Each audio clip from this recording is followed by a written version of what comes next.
Good morning, reefing peoples. Ed over at Guanc Reef Keeping made a comment on one of my videos that got me thinking about what actually is the difference in a flow rate versus return line. You can calculate this, but physics in the real world rarely ever works. So let's just do an experiment. We have an old AC return pump. Remember those guys?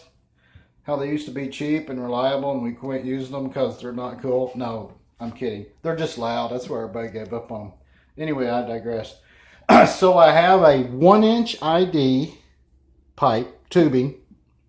I have a fixed height to this top of this bucket. I have a fixed pump. You can't change the speed of that pump. You can't change the pressure of that pump. It's fixed. So we're going to see how much time it will take to fill this up to the tick mark, which is 3 gallons. Then we're going to replace it with a 1/2-inch ID and do the same experiment. So I'm going to time how long it takes to fill that up. So I'll do that now. Okay, here it comes out. Now, there is some extra tubing along the sides there, but that's not near as big a deal as the height. Okay, so here we go.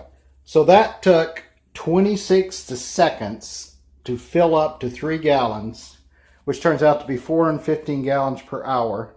So now I'm going to replace it with the 1/2-inch hose. Okay, here we go. I got the 1/2-inch ID hooked up to the same pump, the same height. By the way, these two lengths are the same. I checked that also. So I'm going to run this until it fills up the 3 gallons and time it. Okay, here's what we got. With the ID of 1/2-inch, it took 43 seconds to fill this bucket up to 3 gallons. So that's 251 gallons per hour compared to a 1-inch ID, which I got 415 gallons per hour. Now this is a much larger difference than I thought I would see. This is really, really large. So I'm going to try to do some calculations.